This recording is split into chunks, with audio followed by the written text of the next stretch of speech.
Alright guys, Pocket Change Market Report time for Feb 5, 2025. Thank you guys for coming on board. This is the midweek edition of the PCMR. So we do this every like 3 days to kind of give you guys a general idea of how just the mere practice of going out and hunting for some of these, going through bankrolls direct from the bank, or I know a lot of people like to cherry pick these particular coins at coin shows and shops, which is happening right now, right under our noses. I actually have a show coming up this weekend that I'll be going to. I'm going to be doing the very same thing. I'm going to be identifying and hunting for some of these coins that the dealers that may be kind of overlooked. Things like die varieties, min errors, kind of like funky key dates that maybe they forgot were in there and that they're selling for whatever the price is on that 2x2. Even slab coins, not immune to missing out on some of these errors and varieties as well. The idea is it's kind of like how you make your bread,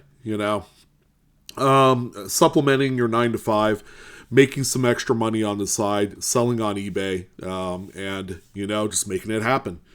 So we give you guys a current up to the moment kind of look, of how some of these coins are performing on the secondary market. Just so you guys know that, we're not talking about old data or information. These are things that are selling currently right now that you could pursue, be on the lookout for. So we'll be taking a look at this list here in a few moments. It's going to be a lot of fun. We have about 20 lots to talk about here, all from within the last 24 hours. A very tight window of market activity. But before we jump into there, and maybe this is something you guys can do as well to supplement eBay, and that, joining up a platform like Whatnot, any sort of live social media geared auction platform. These things are hot right now, and it's a great opportunity to take some of these pieces that you've cherry picked and then resell them out into the collecting universe. And it's sites like Whatnot. Whatnot's been my perennial favorite because they are growing at such an exponential just quickness in this space that they just cannot be ignored. So we do shows every single Friday, 5 p.m. Pacific, 8 p.m. Eastern. We have great giveaways. If you have not joined in to at least partake in some of the auctions, whether it's mine or one of the many other great sellers on the platform, there's a QR code that you could scan right now. You sign up under me, you get $15 off your first item. That's a great way to kick things off here. You could essentially get 50% off that Silver Eagle you've been looking for, or, a nice collectible coin you could add to your collection. You could utilize it right now if you wanted to. Again, not necessarily on my auction listings, but any one of the sellers, you could use that $15 credit. So come check things out. We have some big things planned starting in the month of March. We have an awesome, outstanding rewards program that gives back to the people that participate and buy good, nice collectibles out there. So come check that out as well. All right, so we're going to go ahead and jump right into these selections. It should be a relatively quick show here today. Starting out, again, we are no stranger to this coin. And the more I talk about it, and it almost seems like that these things sell daily. That's how frequent you could come across these, depending on, I guess, how many quarters that you hunt through. Because with consistency and quantity, you have a better opportunity at finding things like this. So obviously the date is missing off of here because there's this huge giant die break cut that's sitting right over the date. This tends to be, especially during the late 70s, early 80s, a very weak area on the die that's prone to a lot of cracking just through the general wear and tear of the dies as it strikes many hundreds of thousands of coins daily. So this one right here has an identifiable mint mark as well. Whatever date this coin is, it was minted at the Philadelphia Mint. This particular one ended up selling for $130, and that's real money, ladies and gentlemen, on these things. They tend to be $100 to $150 on average from what I've seen, and there's a number of different shapes and sizes of this over the date cud that you need to be on the lookout for. But what's also really interesting, when you look at the reverse of the coin, you see some general weakness in that same area opposite to the side of where the cud is. That is completely normal. So if there's an empty cavity on the die because a piece had broken and fallen out, there's not going to be a complete full strike on the reverse or obverse of the coin where the cud is. So please do keep that in mind. If you see this anomaly and you see it weak on the other side, that is supposed to happen. The next one that we have here, and this is again good practice without actually furnishing a great close-up. This is one, ladies and gents, that I have found a few of over the years, and I have identified these with the naked eye. Now, it's always smart to use tools like a jeweler's loupe and, just to really confirm of what you have here. 1999 Lincoln Memorial Cent Wide AM Reverse. This is the rarest out of 3 dates that you could find the Wide AM Reverse, and really simply put, the mint accidentally used the reverse die that was intended for proof coins. And, there's this little bit of a design change on the reverse where the A&M in America have a wider gap, and that's when you have that coin. So this one right here, while it's not like the most greatest of shapes of a 99 wide AM, still managed to sell for $104.51. Again, that is real money. $100 ain't nothing, especially when you can take a coin that, to a lot of people doesn't really look all that appealing and turn it into real just cold hard cash. It's going to make me cry just seeing all the greatness coming out of circulation these days. Next one that we have here, this is actually a very common date for this event, 1940S Lincoln Wheat Cent. A lot of die breaks, a lot of what they call pre-cuds or retained cuds can be found on these. A lot of full-blown cuds as well. You guys probably already see it on the reverse, left-hand wheat stalk right there. You have a number of cracks going from the rim into some sort of part of the design, and it exits in either one or two other places along that other rim. So this one right here sold for $25.01 with 4 bids. So our first item for the day where it was organically bid up to that amount of money.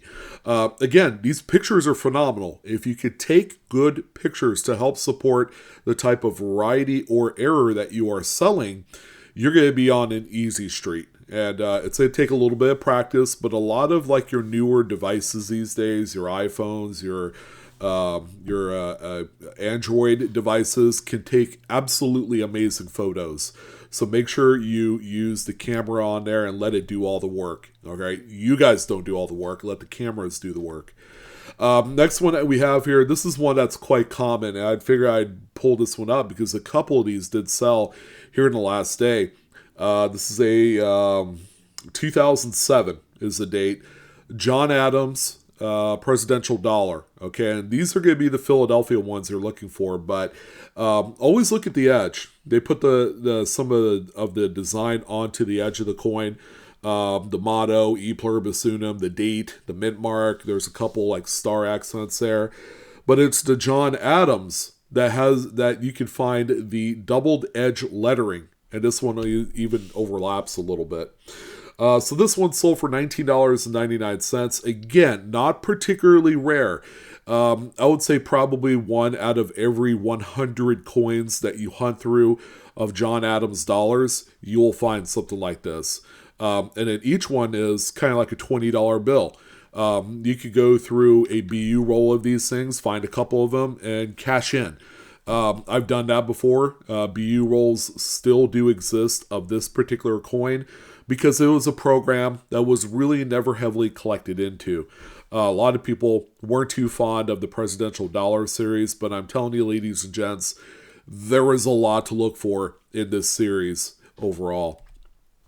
1975D Lincoln Memorial Set. This one was double struck with a uniface reverse. So in this particular case, there were two coins that were overlapping just slightly and then struck over, thereby creating this event you see here. Now, kind of crazy.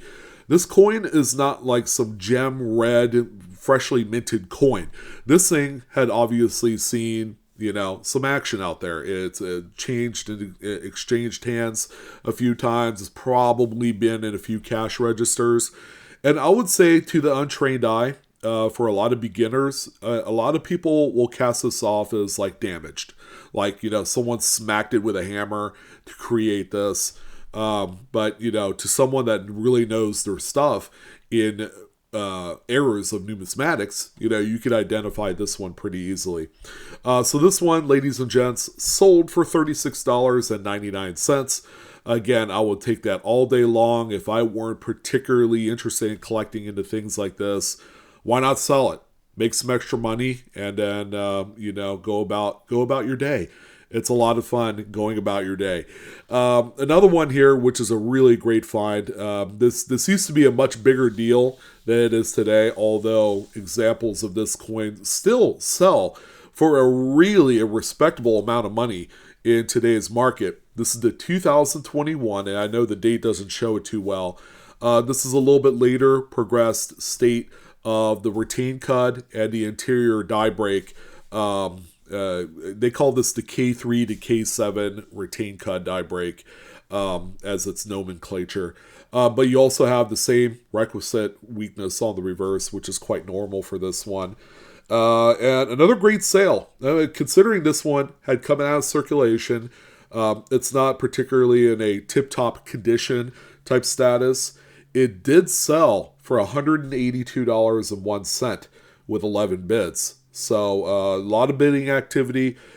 Even today, 4 years later after this thing was discovered, there are folks that really still do want this coin. And as a result, the money it's fantastic.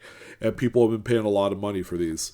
And there's a little bit of a close-up of the date. You can tell that you can see the 202 there, and then the last number of the date's obscured, but we all know about this one because there's various progressions where you could see the full entire date on there. The next one that we have here, again, attention all roll hunters of candy half dollars.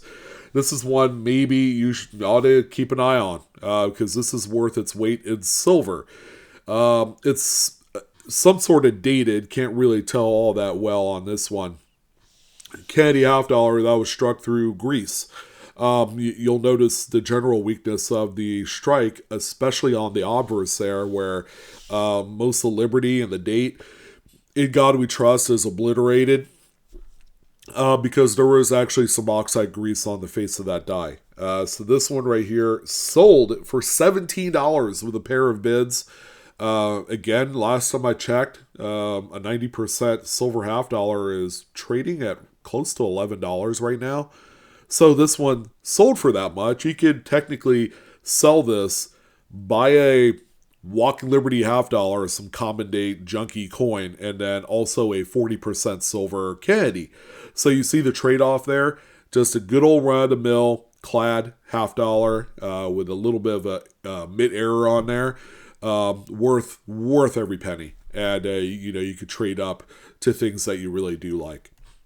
1968D Lincoln Memorial Set. This is not, I would say, a rare date. We've seen a 68D off-center struck before, and this one, not the best looking one either. It has circulated. This one is struck off-center by about 70%, and it sold for $26.99. A gem red example probably would hit right around $40 for this one. We also have, and again, take a look at your scrap silver bunch. 1923, very common date, peace dollar. That was struck on a defective planchet. You can actually see the kind of like the ragged clip right there about 4 o'clock on the obverse of the coin. It looks like a crater or a fissure is what they refer to as well. Again, not the perfect coin. This one right here, if you were looking through a melt bin of silver dollars, you could probably score this one for around $27 or $28 in today's market. There's a little close-up of the edge there where that fissure is. Pretty neat. And get this one ended up selling for a penny shy of $80, thereby proving again that, various things like this, little nuances, mint errors, and varieties, can really change the overall dynamic of a coin. Especially stuff that's like silver. They have a minimum value, but if you found one that's a mint error or variety, that could take it up to the very, very outreaches of the atmosphere, like this one here. To go from a like $27 coin to 80, it has to be something spectacular, and then something like this comes along and it really changes our minds. Another neat one here. Again, you just never know what you're going to find out there in circulation. 1974D Lincoln Memorial Cent. You can tell some of the weakness of the strike, but in reality, this coin was struck on what they call a tapered, rolled thin planchet. So it's kind of like the edge of the strip where it was rolled even tighter. So you're not going to have a coin that is nearly as thick as what a regular Lincoln cent should be. When we look at the weight, obviously there's a huge difference here. A standard copper Lincoln cent weighs in at 3.1 grams. This one comes in at 2.3, so 0.8 grams lower than what the normal tolerances are for it, and it really shows here on this one. Not at all surprised at the sale price. Pretty good, $44.25 for this particular one. And it's something, ladies and gentlemen, that tends to fall through the cracks. Not many people actually pay too close attention to these like rolled thin planchet tapered coins like this one. But maybe after seeing this one, you guys will take a second look. Next one that we have here is 1959D Lincoln Memorial Cent with some pretty cool lamination going on the obverse there. It's actually a very nice one too. A little bit of a rim bump at like 7-8 o'clock there, as you can see. So again, far from perfect, but how about this one? It's $20.75 sale. Again, don't scoff at that. We have coins that we've talked about that have sold for $5-6. And you got to take the small deals with the large. All the profit goes into one basket. And then you could enjoy it how you would normally do, when it's time to cash out at the end of the week. Go ahead and buy more inventory, go do more cherry picking, whatever gets you down the road to Easy Street. It's all about consistency and, just keep hammering home, what your intent is on the business.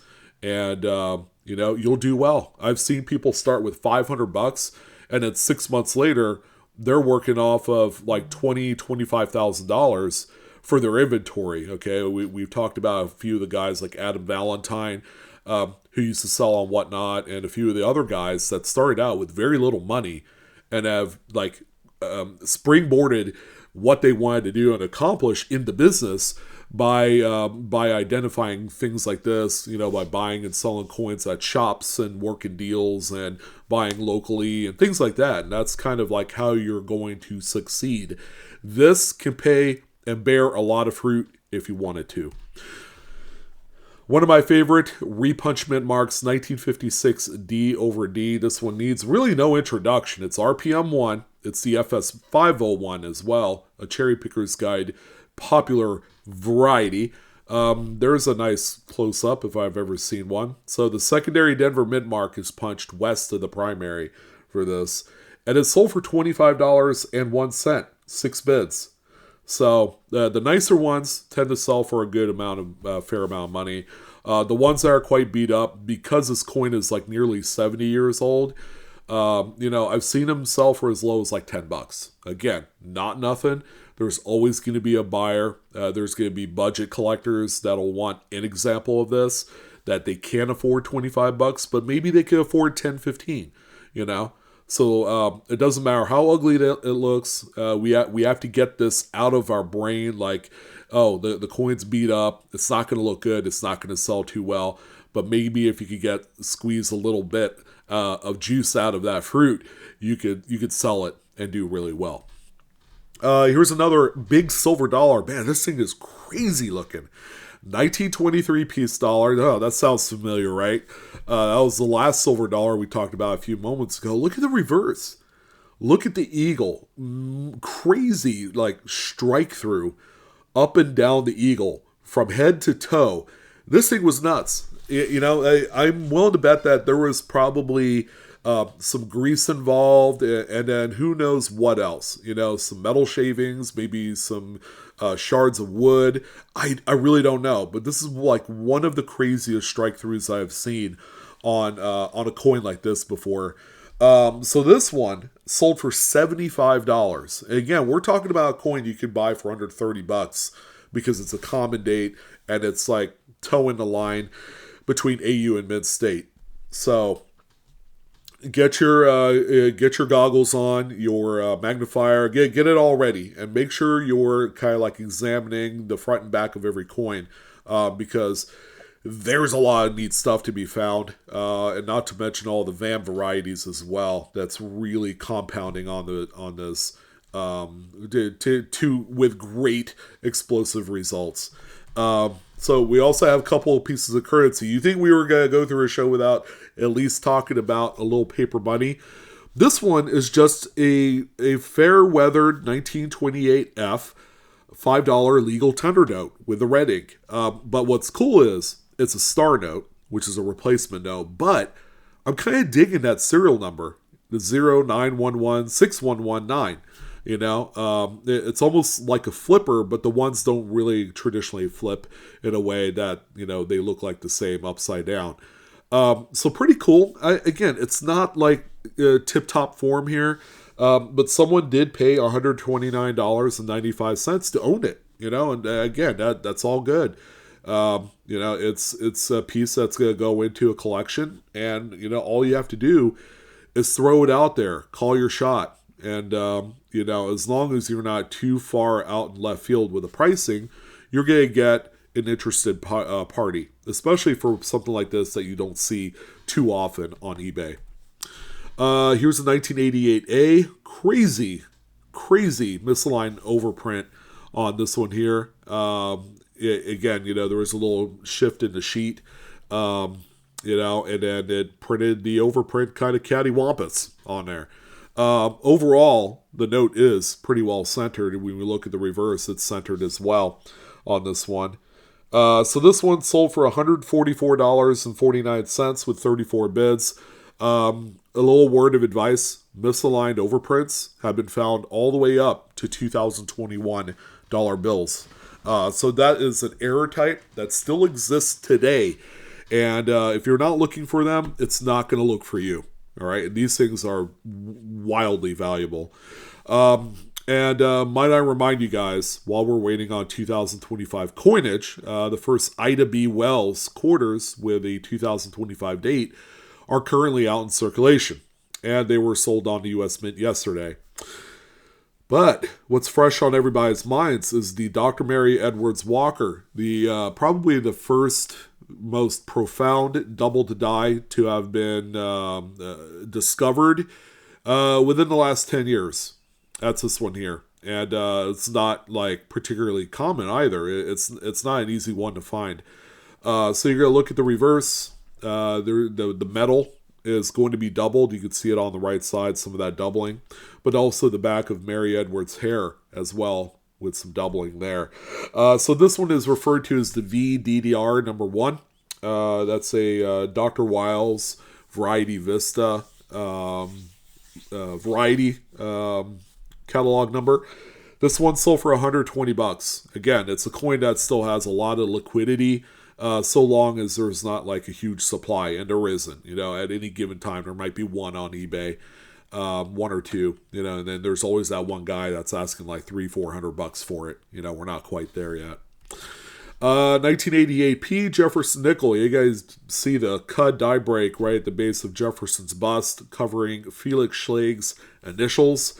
This one sold for $34.95. Cuds are kings, of course. We got our Smoking Tom 2022 P. Jefferson nickel. Okay, I want to remind you this one still exists out there today. Here's a great close-up of the strike-through event coming out of his mouth, but also the scar kind of like strike-through right all over his eye and into his forehead there. Pretty crazy mid-air, within the last like 5 years. This one sold for $33.99, which ironically, that's how much they were selling for 3 years ago when they were first found. It was right around 30 to 35 bucks. That still remains and holds true today. Great pricing on these. Last couple coins. Here's a 1980D Washington quarter. I like the thumbnail states. I about fell out of my chair when I saw this. I'm like, there is just crazy, like how much circulation wear this coin has. And nobody was at the very least curious why this thing is like smaller than a standard quarter. Because it was struck on a nickel planchet, out of all things. And it's cool. It's like centered. What else do we have to say here about this one? This one is really neat, and the fact that it's like a borderline fine to VF condition coin, like fine 15 to VF 20, is crazy. It didn't sell for a buttload of money, only $54.46, whereas a nicer condition piece probably go for about $200 to $300. While it didn't sell for that kind of money, it's just really neat to see a survivor of circulation like this one here. And we don't see these that often, if any. They're kind of a whale. And the last one, blue collar, dirty fingers aside, this one is really cool. It's an undated Lincoln Memorial cent that was struck through kind of like an earlier stage cap die, because you still have some of the brockage on the front where you could see actually Lincoln's profile a little bit. Everything's all enlarged. But guys, when you're going to take pictures of these, just put it down on the desk or on a white sheet of paper. Take the pictures. Don't hold on to it. Because the dirty fingers is kind of a turn off because it's a presentation thing. Some of you probably don't even care, but for some people, and coin collectors are meticulous. I don't know. It did sell for $200. I will say that it's that marvelous of a coin, and it commanded everything that this individual wanted for it. It's just. Yeah, just set the coin down to take pictures, That's going to go ahead and do it for this one. Again, the information provided in this video is for educational use only, not financial advice. Please collect and or grade your coins responsibly, as usual. And that's it. I'm your host, Sean, with Blue Ridge. Thank you guys again for tuning in and giving me all of your support and dedication. Don't forget to like, share, and subscribe. I'm going to be out of here because I'm going to go gear up to do some cherry picking stuff for the day. You guys take care. Happy hunting. I hope you guys find some really awesome stuff. And most importantly, I hope you guys find those 2025 coins popping in circulation. I will see you guys later and have fun.